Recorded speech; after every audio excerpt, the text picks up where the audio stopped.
up, everyone? Welcome to this day in Philly sports history for April 9th, 2025. I'm your host, Jim Montgomery. Welcome to a Wednesday edition of the podcast. Happy Hump Day to everyone out there. As we always do, let's start off with some quick housekeeping.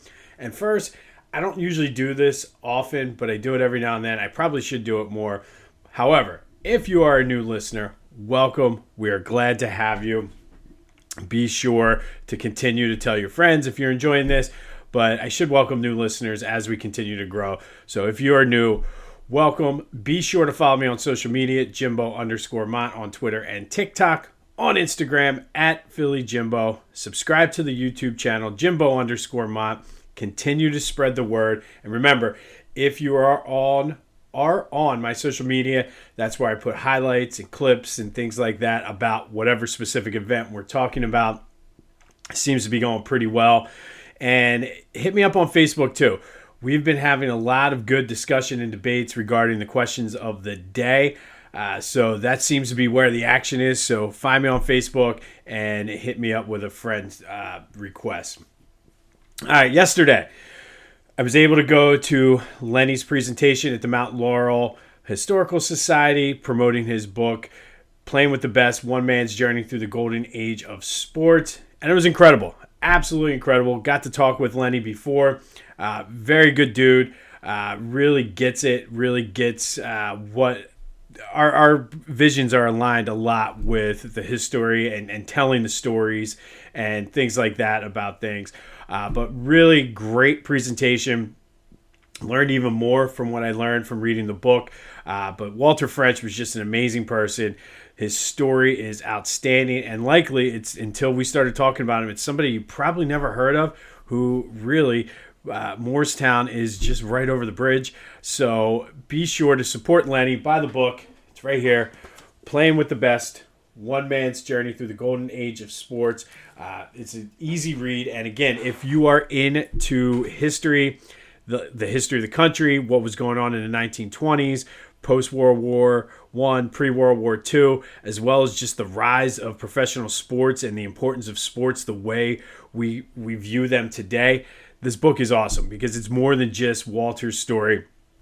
It tells the story of what was happening, the transition from the dead ball era into the live ball era, the emergence of the NFL, controversy, gambling. Again, I said it before, but it's not too much different than what things are today in college and professional sports. So check out the book, Playing with the Best, One Man's Journey Through the Golden Age of Sports by Lenny Wagner. It is available wherever you can get books, and it is also available on Audible if you're like me and like to listen when you're in the car or on a walk. So be sure to support Lenny and check out the book. I highly, highly recommend it. All right, some not so good news. Phillies lost 7-5 yesterday, and the regular season, I don't want to quite say dominance, but just owning. I don't know what you want to call it, but the Phillies just cannot seem to beat the Braves in the regular season. They played a little bit sloppy yesterday, uncharacteristic by the pitching. Zach Wheeler specifically didn't seem like he had his A game. There was that play between Sosa and Rojas. And look, that happens especially when you have somebody like Sosa who is new to playing left field. However, I would not mind seeing more Mundo Sosa in left field. Made that outstanding catch, robbing the home run. Anything to get his bat into the lineup. But I hope that they continue with that because he's just going to get better the more experience he has. I was listening to it on the way home from the book signing last night, and Kevin Stocker even said that the throw there in the seventh inning, his mechanics were a little off because he's used to playing in the infield. However, the throw he made was just outstanding. So I hope they don't give up on that and they continue to give him some play in left field because it just makes the team more. He's a utility player, so it makes the team better because you're able to keep him in the lineup. But credit to the Braves who took advantage of the Phillies' mistakes. It was a cold night, so I don't know if that played anything into Zach Wheeler. Seemed like his velocity was a little bit down, but he was able to reach 95 a couple times. The cold didn't bother Kyle Schwarber, who came up a double short of the cycle and hit that monster bomb. And surprising to see Kyle get a triple. Good for him, man. Love when guys like that can get a triple. Bullpen is still a little concerning. They just seem sloppy. They could, they ended up losing 7-5, but it could have been 6-5. Like, it just was, I'm a little concerned about that. But we're 10 games in. If you'd have told me the Phillies were going to start 7-3, I would have taken it. They're back at it tonight. Our old pal, Taijuan Walker's on the mound. Hopefully he can continue what he did last week. And truthfully, what he did all spring. He had the 2 bad starts in the spring. It just so happened that those were the 2 starts right before the season started. But I'm looking for Taijuan to continue his resurgence, I guess you could call it. But they're going to need him, maybe to give the bullpen just a chance to reset a little bit. So if he can go 5-6 innings today, hopefully 6 innings, I will be happy. But that's tonight. Phillies Braves down in Atlanta. Taijuan Walker goes on the mound for the Phils. Sixers are in action tonight against the Wizards down in Washington. 3 games left. They have all but essentially clinched at least the number 5 spot going into the lottery. They currently are up 3 games on the Nets with 3 games to play. I believe, and I'm not sure if my math is correct, a loss tonight would clinch that for them. But they are only 2 back of the Pelicans, who couldn't get the job done against the Nets. And I saw a lot of talk on Twitter who we should be rooting for in that game. And really, if we wanted the 4th seed, we should have been rooting for the Pelicans. However, it's not out of reach to get that 4th spot, but at least with a loss tonight, I'm almost certain that the Sixers will clinch the 5th spot. Then it's all up to ping pong balls or whatever the NBA uses for determining their draft pick. I don't know. It's the most confusing. Like, I would love to see them have a big air vat similar to what the lottery does, or even have, like, for the daily number, the 3-digit number, have three things and have the same amount of ping pong balls in each, and just have, I don't care who does it, just somebody go by, lift the switch, ping pong ball comes up, that's who has the number 3 pick. Lift it up, that's who has the number 2 pick. And I don't know. I feel like being able to watch that would be fun. And with the NFL televising and promoting and making it all about them all the time, 24/7, 365 days a year, the NBA, you want to increase some drama and some intrigue and get people to tuning in. I would tune in to see that. This isn't the question of the day, but a little bit of a bonus. Would you want to watch that? Like, I just think that would be so much fun. Like, have all of the teams, instead of like how they have them lined up behind the commissioner, flip it around. Have them all sitting in the audience, the commissioner up there with the big lottery machines, and all right, here we go.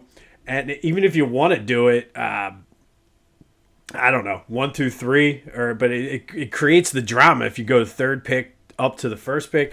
I don't know. You could do it in a half hour. Get the Charles Barkley and Kenny Smith and Shaq to commentate it. I don't know. Just something to draw some interest. I would watch it, but would you? Let me know. Flyers are in action tonight up in New York to take on the Rangers. They seem solidly in that 4th spot for the NHL draft lottery, which again is a very confusing process as well. And NHL, if you want to steal the idea, because I doubt the NBA is going to do it, feel free to take it. I think it would be intriguing. I'd watch that too. But the Flyers have 5 games left as they're looking to jockey for draft positioning. Be sure to check out my boys at the Clashing Conferences podcast. Lots of great things going on with their sports fan network. Excuse me. Go to clashingconferences.com to see what they have to offer, how you can get involved, and how you can get your voice heard. Their podcasts as well are available wherever you get your podcasts, as well as on YouTube. But Steven and the crew over there are doing a great job. And of course, you know what I'm going to say. Go to Philly Goat. I talked to you yesterday about the Rocks Glass. Thing is awesome. $29.99. It's the Philly Fanatic in the Major League Baseball logo. One of my favorite shirts that Philly Goat has. Go check out the Rocks Glass. If you're a whiskey drinker, I'm trying to, whiskey, bourbon, whatever. I'm trying to be. Probably will have a few glasses this weekend. But this is like the perfect thing for you, especially sitting out maybe by a fire on your back patio, watching the game this summer. Pour some whiskey in the shot or the rocks glass, and you're good to go. They also dropped a new shirt, F around and find out, obviously with a PH. Go check that out. It's a great shirt. I'm sure we're going to be seeing a lot of them down at Citizens Bank Park this summer. But all that, everything on their site, use the promo code Jim Montgomery to take 10% off your order. That's phillygoat.com. Promo code Jim Montgomery to take 10% off your order. But that rocks glass is amazing. All right, today we're going to go back to 1993. And on this day in 1993, the Phillies were hot off their 3-game sweep of the Astros to open the season.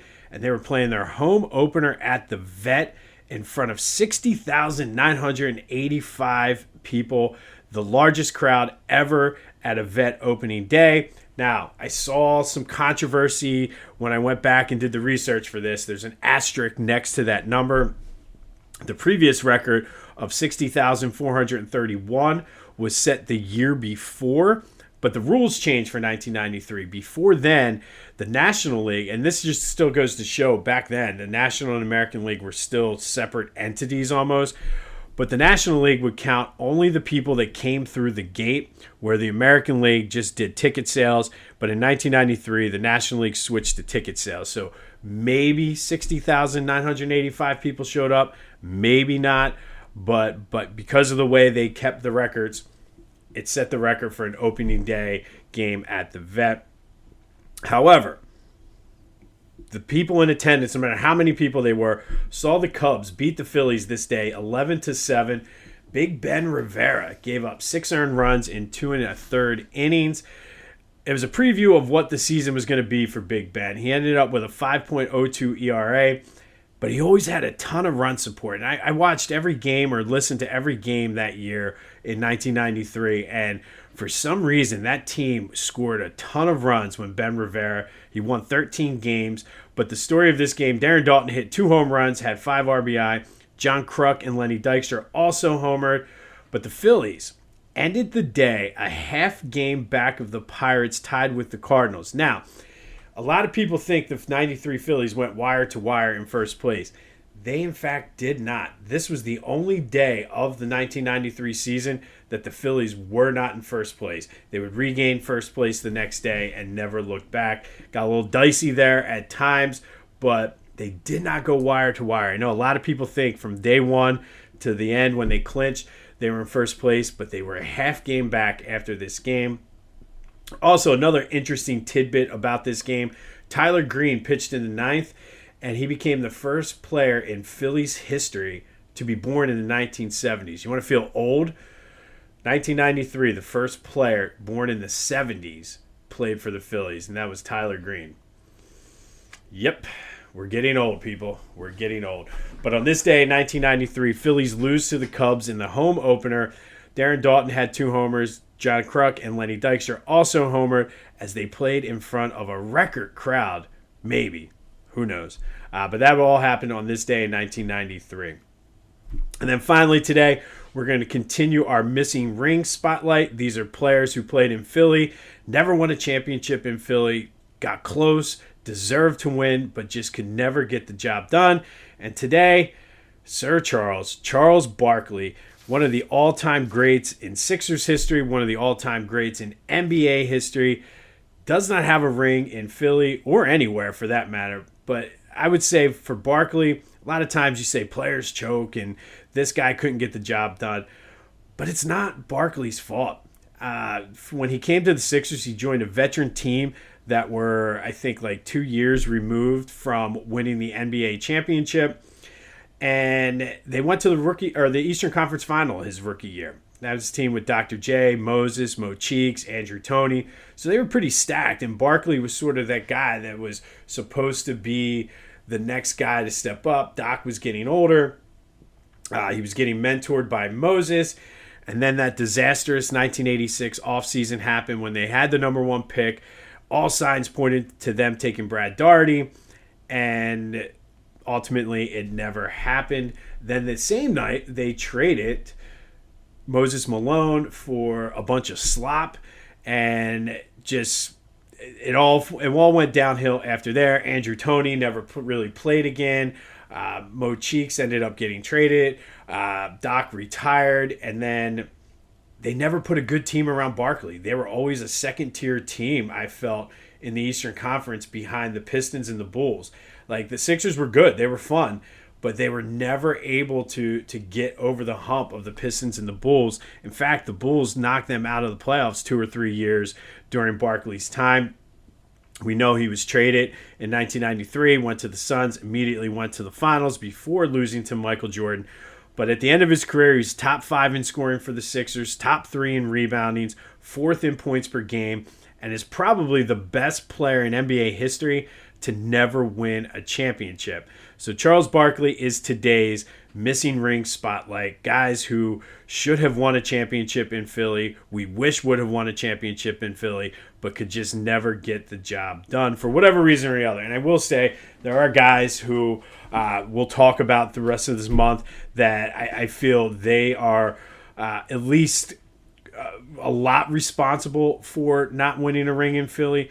Charles, it was not his fault, man. He did whatever he could, played hard almost every night, and just he didn't have the players around him.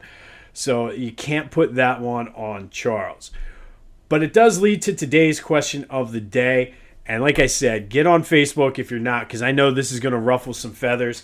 And I'll recap yesterday's question of the day. First, I asked you which season was more disappointing, the 3-year span, the 02 through 04 Eagles or the 09 through 2011 Phillies, in honor of Cliff Lee and Roy Halladay being our missing ring spotlight yesterday. 63% of you said it was the 02 through 04 Eagles, but man, this sparked a lot of debate and a lot of discussion. I had a lot of people say, where was the 22 through 24 Phillies? They should be up there. Fair enough. I just think these two eras, like I would put probably that 22 through 24 team third if I was ranking them. But shout out to my boy Mark from Coatesville, who said, I'm asking dumb questions. It's obviously the 02 through 04 Phillies Eagles, because the 08 Phillies, they were coming off, or the 09 team starting that stretch, were coming off the 08 World Series championship. Now, respectfully, Mark, I'm going to disagree with you and say you, in fact, are the dumb one, because to me, the Eagles through 02 through 04, we expected to be disappointed. Like, we expected them during that stretch after the losing to Tampa Bay. We expected to lose the NFC Championship game. We just knew that we were cursed. Somehow they were going to find a way to lose. I don't think anybody really thought the Eagles were going to go and beat the Patriots in the Super Bowl, leading up to the Super Bowl. So I feel like we were expecting disappointment, where I think your argument proves my point that the 09 through 2011 Phillies run was the most disappointing in Philly sports history, because we had a taste of the champagne. We wanted more. And there's no way. Like, you could make the argument that the Eagles were not the best team in the NFL. NFC during that period? Absolutely. Not the NFL. The Phillies were the best team in Major League Baseball all 3 of those years. And the expectation was World Series or bust.